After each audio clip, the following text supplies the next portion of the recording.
Hello music makers, welcome back. Do you want lots of brand new plugins for free? And do you want to influence my next few releases? Well, I've had an idea. Right now, KVR are hosting their developer challenge. For those that don't know, this is where plugin developers submit their new ideas.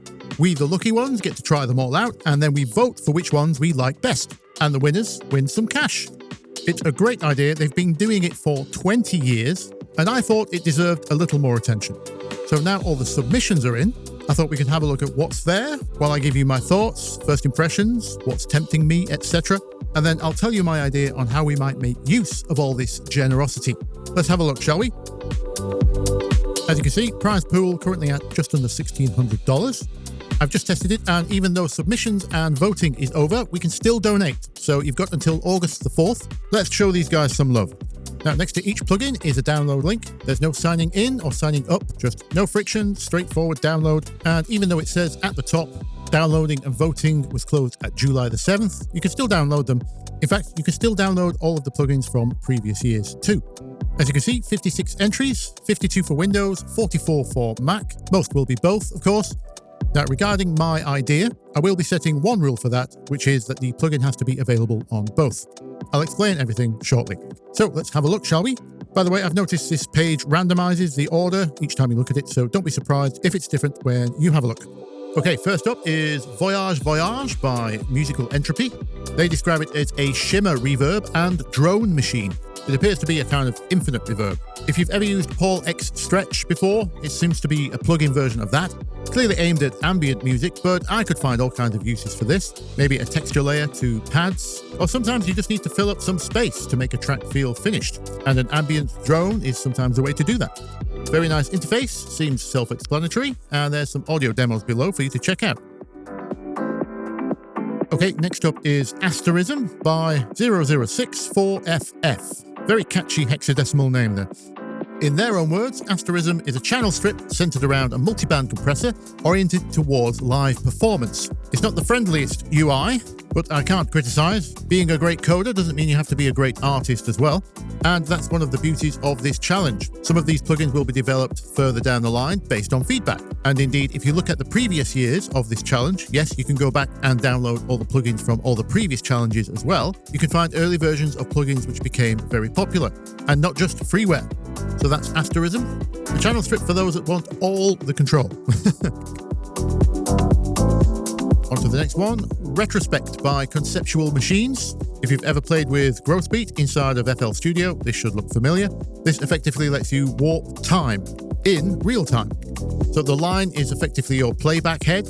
I imagine this line that it shows is standard playback, whereas if you draw it the other way, the sound will reverse, and everything in between. You can scratch, you can scrub, you can freeze.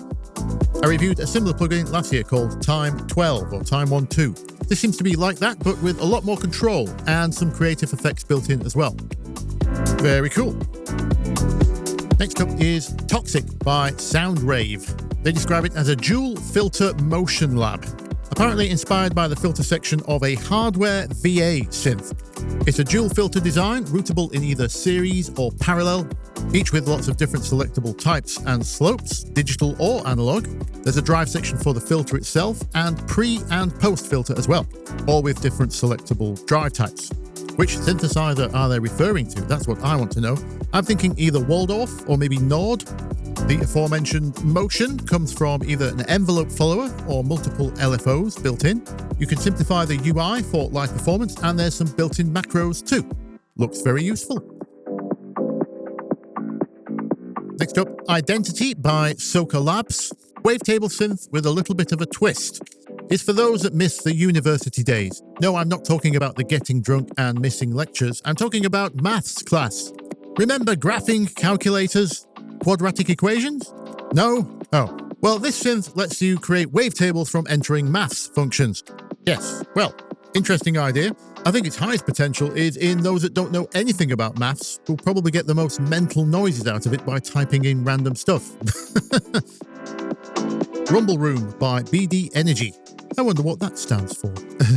Anyway, it appears to be a similar take to that of Valhalla's Supermassive, making delays or echoes turn into a reverb, but with some different options, like built-in ducking, for example.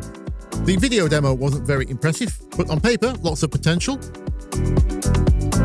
Next up, Fog Bank by Vane Audio. It basically seems like a sandbox for mental modulation effects.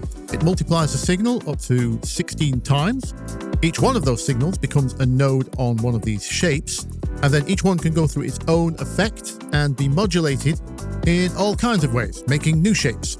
Looks like a hell of a lot of fun, lots of potential here, but again, the demo, not the best showcase. To demonstrate it, all they do is show the most subtle bit crusher effect on a sine wave. Not very exciting. But luckily, I can see past that. There is lots of potential here. This has all the makings of a happy accident machine. Next up is Zones by Zones Convolution. It's a convolution reverb, as you might expect. If you don't know what those are, it's effectively like sampling real spaces. There are already free ones out there like Convology XT, but the admirable aim of this one is that the impulse library is shared amongst users. That's a great idea in my opinion. There aren't many good free convolution reverbs, and there certainly aren't any with a shareable library. Is this finally the convenient excuse I need to go and make my car park stairwell reverbs impulse response library? Dual LT by Audio Rift. This is a loudness enhancer, or as they describe it, dynamic energy charger. Aimed at media composers, apparently. It's effectively a compressor, saturator, and limiter with a super streamlined interface. Now, regulars of the channel will know I don't really use compression. Electronic sounds don't usually have any dynamic range to compress. Therefore, our job is much easier. If we need it louder, we just turn it up. But I'm also down for anything which speeds up workflow. And if I do need compression for an actual dynamic source, like a raw vocal, for example, I'd like to hear this on something like that. Gravity Channel by GNU Audio. What can I say? It looks like a channel strip. It is a channel strip. If you don't know what a channel strip is, well, it refers to the strip on a mixing desk. All of your main mix functions in one area. EQ, compression, limiting, width, panning, etc. Some people like this workflow, some people don't. This appears to have a nice clean interface, lots of visual feedback you wouldn't get on a real channel strip, and the section on the right, Bloom, is their non-linear process, mostly emulating analog Class A transformer vibes, but has two different modes, body and air. Parrot by Dark Place. I shouted these guys out in last year's free plugins video. They had a unique take on stereo enhancement with their plugin Caterpillar, which I really enjoyed. This is a creative parallel delay plugin. 3 delays going on at once, each in its own little frequency spectrum. Each could be timed differently, and there's a ton of creative effects like bit crushing, saturation, chorus, tape wobble, again, which can all be different for each delay. And much like all their other plugins, the UI is a dream. Very intuitive, encourages experimentation. I already know from their other plugins it will sound good. Definitely one to check out. Osiris Piano by Cororitha? Is that? Anyway, it's a soft piano, sample of a Yamaha C2. Not just single samples though, there's a whole 1200 samples in here, and that's not velocity layers, it's because there are 3 different mic positions you can mix together. Inside the piano, at the edge of the piano, and outside the piano. The demo sounded lovely and warm, intimate, definitely worth trying out if you're making a chill thing. Now, Pathfinder by Audio Tech Hub is a free particle map sampler, the way they describe it. Looking at the screenshot, I thought it was similar to XLN's XO plugin. That plugin lets you organize your samples. However, this takes that concept and turns it into an actual instrument. If you point it at a folder of one-shot samples, it will group them into similar areas, but it will also detect their key. Then you draw a path through them, and it will trigger them as if they were a sequence, or you can actually make a full instrument out of them. Seems like a great way of getting unique loops or layered sounds. Bombo by Hyperfocus DSP is kind of a kick drum designer, kick drum synthesizer, but with the interface of trying to either diffuse a bomb or build one. I can't quite decide. It has an effects chain which you can drag into any order, different what they call finishing modes, and apparently the nose is a detonator, and if you touch it too many times, it will explode. Well, colour me intrigued. Having had a quick listen to the demo, it brings to mind the type of techno kicks that a good modular drum synths can make. Focus Time by Touch the Universe Productions. So this is an interesting take on a sampler, kind of. Think shaper box, but it's actually an instrument. You can play back or loop a sample, but there's all of these effects built in, and everything is manipulated on the timeline, thus the name Focus Time. So again, a little bit like Growth Beat from FL Studio, but that interface applying to all the effects too. Very interesting. Next up we have Tomic, which is a drum synthesizer by Tomasz Głuk. I think, correct me if I'm wrong, but that's a Polish letter, and I believe it's pronounced like a W in English. Anyway, this looks like a very comprehensive drum synthesizer. If you were on the fence about grabbing something like Baby Audio's Techno, you now have a free option to play with. There's not many free drum synths at all, by far the majority just being kick drum makers. Either that or just yet more emulations of an 808. So this is nice to see. It appears to be very comprehensive. Thomas describes it as professional grade. Okay. Lots of sound generation options and effects and a built-in sequencer. Apparently it's also open source. Very nice. Nanomix by FKFX Audio. The aim of this is to humanize, otherwise inhuman audio, basically by subtly randomizing level and pan. It can do that for MIDI or audio. I've experimented with things like this before. Obviously, randomization isn't technically humanization, but it's one way you can bring movement to an otherwise static part. Obviously, this is something you can set up super easy in Ableton or Bitwig with just an LFO pointed to a utility, but for certain DAW users, certainly nice to have in a plugin.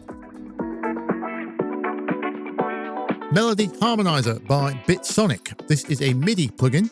You feed it a melody, either load in a MIDI file or capture one live, and it will generate chord progressions to fit it.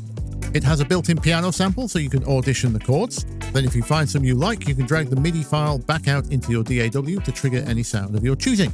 So this is like one of the functions from Scalar, but for free. Double Freak by Bjango. This is a synth, but it's not played by you. You play it by inputting audio. It will then attempt to track that audio and either add to or replace it with a pair of quote-unquote freaky, monstrous and unpredictable oscillators. So not too dissimilar to how old school guitar synths work. The interface looks pretty straightforward, and there's an analog model distortion built in too. Okay, Chance by the Frengineer Project. The interface tells you kind of all you need to know, really.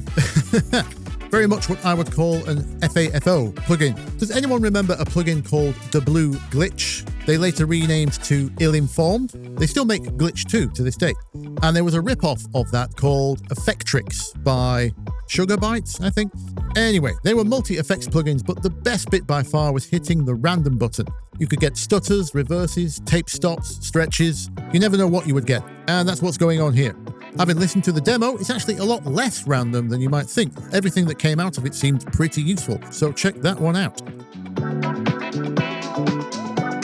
Tetra OP by Tiller. I mentioned this developer in the free plugins video last year as well. On first look, I almost wrote this off as just another wavetable synth. But no, the first clue was when these wavetable oscillators were described as operators, not oscillators. It's an FM synth. So in other words, each of these oscillators can feed into one another in a bunch of different orders, described down there in the global section on the bottom right, either frequency modulating each other or ring modulating. So somewhere between a Waldorf and a DX7, or in modern terms, if Serum had a baby with FM8. That kind of idea. I like it. What's more, the interface looks 10 times more usable than any DX7 emulation as well. Next up, Scintillate by Sweet Audio. This is a kind of reverb, I suppose. Well, they call it a sparkle engine. Instead of a typical reverb, which is usually based on delays and diffusion networks, this uses spectral resonance to create the tails, which is a very different effect. Not one I'm going to be able to describe to you. Luckily, there is a video demo on Vimeo of all places. Make sure to check that out. Next, BD Energy again with Hydra, a monophonic additive synthesizer. That's quite different. If you didn't know, most synthesizers are subtractive in nature, usually taking something rich in harmonics and then filtering it down. This works the other way, starting from nothing and then adding partials in, or harmonics in other words. Listening to the demo, it's certainly a lot better than the Rumble Room demo they had earlier. A shame it's monophonic, only one note at once, but that's good for leads and basses, so who knows, it could prove to be a good way of making unique ones of those. Next we have PitchNet by Session Loops. This is a Melodyne style pitch corrector. If you've never used Melodyne before, it's a much more natural way of correcting pitch than something like Auto-Tune. And apparently the way they're doing it here is using AI to resynthesize the transitions. Now, I'm not sure if they're just using AI to jump on the bandwagon of the buzzword, as to my knowledge, you can resynthesize waveforms perfectly well with standard algorithms, as we saw when I covered the plugin which resynthesizes kick drums. No AI going on there. Although people are just using that term now just to mean algorithms, so it could just be that. Either way, it's great to have one of these. To my knowledge, there has only been one free Melodyne style pitch corrector in the past called MX Tune, if I remember rightly, and it wasn't great. This already has a much better interface, so that's promising. Let's hope it sounds as good as it looks. Next up we have Restruct by DSP Tone. The idea behind this is stripping bad ambience from recordings and then adding a more ideal one back. If you've ever dealt with an amateur vocal recorded in a bedroom or something, there's often very little you can do to get rid of that vibe. And if it's not a vibe that matches the rest of the track, you're kind of stuck. Well, without re-recording it in a more controlled environment. But then when you do that, what often happens is the performance isn't as good as the one you fell in love with originally. So, I like the idea of this. If it can indeed strip the original ambience from a recording, or the worst bits of it anyway, that could prove to be very useful.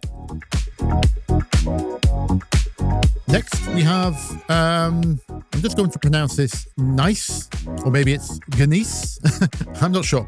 It's by Havoya Audio, and having listened to the demo, all I can tell you is words cannot do this plugin justice.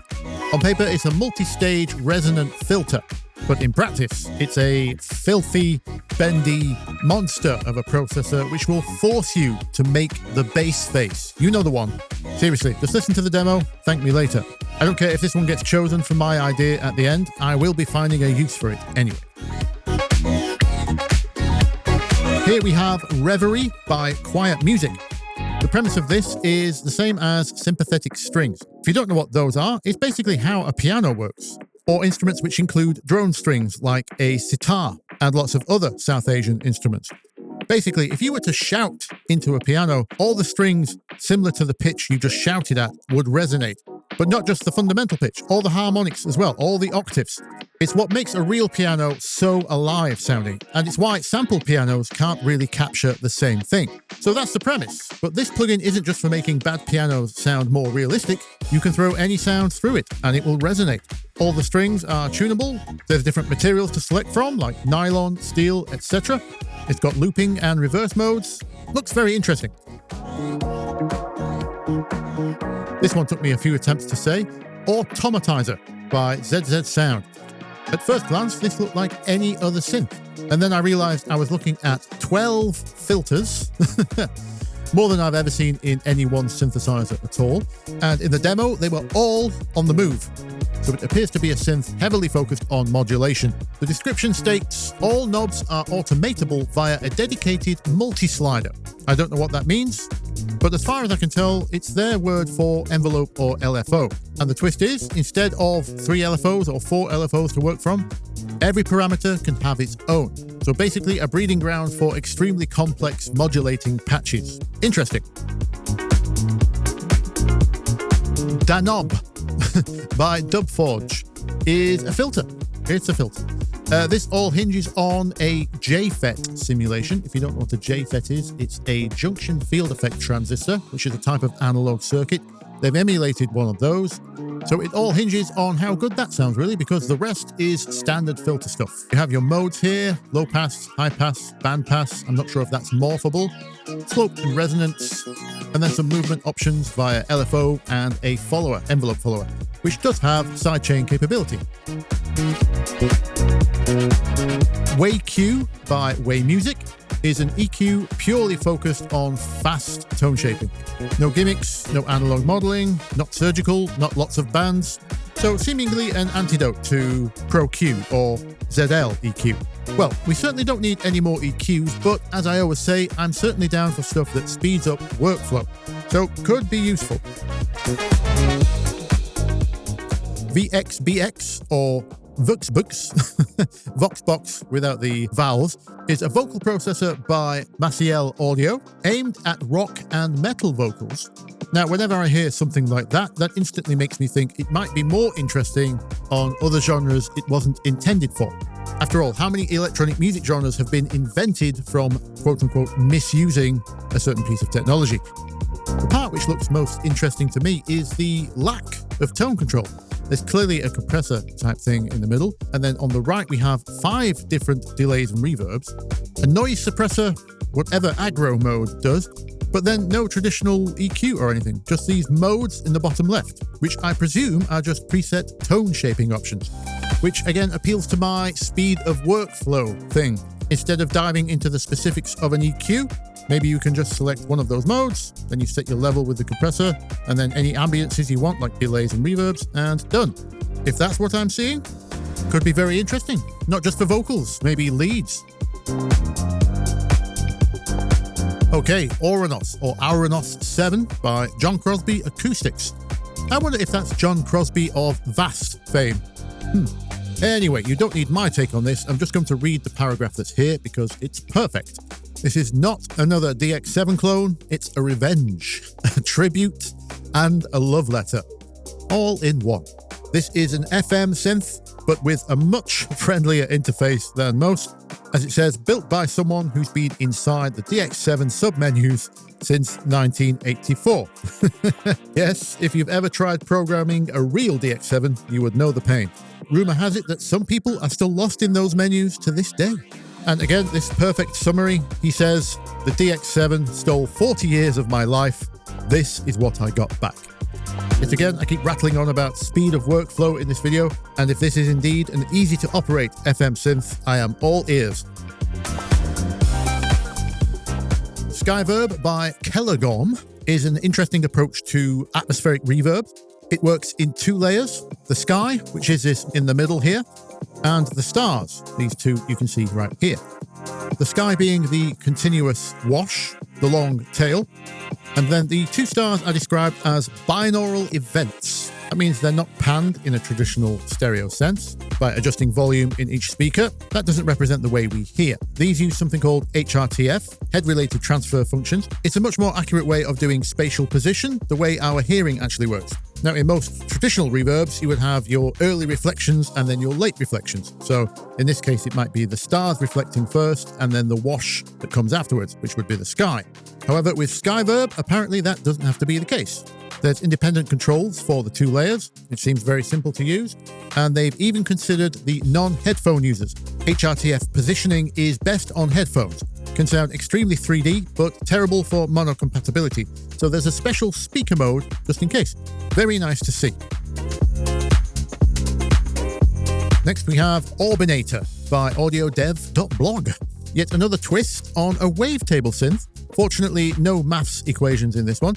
You simply place orbs on a circular orbit. Those are constantly on the move, but the points drawn between them make the shape of the wavetable. So in other words, it looks like you end up with oscillators which are constantly on the move. Could be an interesting way to get new sounds, and it certainly doesn't look like it will generate anything static. All the demos here, unfortunately, sounded just like variations of pulse width modulation, but it says you can place up to 8 orbs, so on paper at least there's potential for more complex sounds. Here we have Fat VST by Alden Braverman.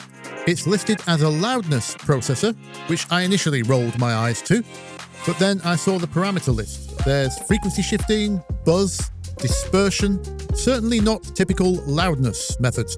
This is more of a sound design tool that just happens to be focused on anything that creates more loudness, like erosion effects or putting all-pass filters in motion to create phase dispersion. A very different take on the usual stuff. Colour me interested. Sucrose by Unplug Red. I've come across this developer before. They make some very interesting plugins. They remind me of Smart Electronics from back in the day. Oh, and it's also in collaboration with Blep Effects. I've been using some of theirs. Basically, a very precise harmonics generator. Second and third harmonics for your tape and tube style. or if you just need octaves. There's also a sub-harmonic generator, if you need an octave below. Lots of uses for this, both subtle and not subtle. Check out the demo video for an idea. And in case you're a child that suffers from brain rot, they've kindly included some Subway Surfers footage to keep you entertained while you listen. Right, so this video turned out a lot longer than I thought. Let's wrap it up here. I'll tell you my idea. So as I said at the beginning, submissions and votes are closed now. For the official challenge, at least, what I thought would be fun is for you guys to vote here on this video in the comments. Vote for your top plugins. Ideally, grab a bunch that look appealing and try them yourself, but it could just be from whatever looks the most interesting to you. Give me your, let's say, top 5, and we'll collect the votes, and the ones that get voted the most for, I will make a track with those. What do you think? Sound fun? Okie dokie. So there we go. That's just a quick overview, and this wasn't everything. As I said, I only covered the ones which were both Mac and PC, and some I just left out because they were far too niche. There were also some which aren't plugins. So check it out for yourself, get downloading, and please, if you can, donate to these guys. It must be so hard. Let's get that winning prize up. So best of luck to all the entrants, and happy downloading to you guys, and I will see you on Sunday for the live stream. Bye-bye.